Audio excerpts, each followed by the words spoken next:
Hello, Kabikulandia! For today's video nga ni, welcome nga pala sa panibagong araw na ito. At eto, papunta na nga pala kami dyan sa aking school ng aking anak na si Kabibi. Okay, at yan, naglalakad na nga pala kami dyan. Papunta sa kanyang school. Maya-maya lang, syempre, bago ang lahat, tulog muna, bago ang gawa. Char! At fast forward kinaumagahan, Lunes na nga pala. At nagbibihis ng aking anak na si Kabibi. O yan, 'di ba? Nilagyan ko na siya diyan ng damit or uniform. O syempre, jacket at always maulan at malamig pa ngayong January.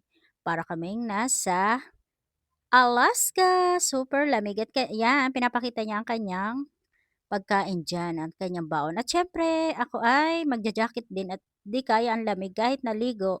Yung ligo naman ay may kasamang mainit na tubig. O 'di ba, pinakita ko lang ang aming lakaran. Sobrang putik, sobrang dulas at 'yan ang aking kabibi naglalakad na. Oh, 'di ba pakaway-kaway si Mare, ganda-gandahan na naman 'yan kahit hindi naman maganda. Ay huy! Keme! 'Di ba? Char lang 'yun. Wala namang maisabi ay, o yan, ang ganda ng aming school kahit maulan, 'di ba? Tingnan niyo mga mare, oh. At siyempre habang nag-iintay kay Kabibi kumakain kami diyan, 'di ko na pinakita.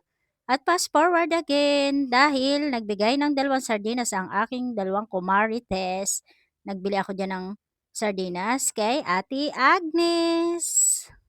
Yan ang mabait na tindera kahit anong sabihin ko, tawa pa. O ito, dahil masipag maggulay ang kumarites nyo, ayan, kahit lumulubog na sa putikan, go lang, makakain lang ang aking dalawang mahal na kumare na si Tita Lerma at si Hanalot. Tingnan nyo ang paghihirap ko dyan, ha? Makakain lang kayo ng gulay na gabi, o 'di ba?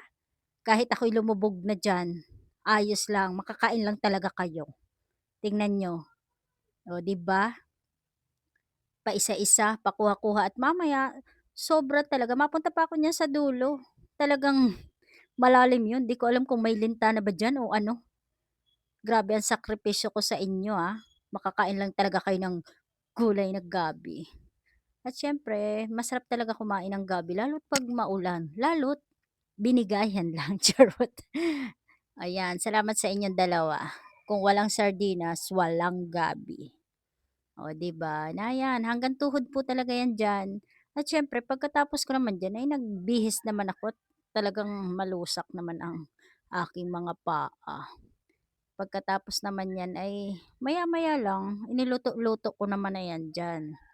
Siyempre sabi ko dun sa aking dalawang kumare ay, "'Pag hindi naman nga ni kayo diyan nasarapan ay awang ko na lang, hindi na ako maluto ulit sa susunod." Kahit pa ay 5 sardinas pa 'yan.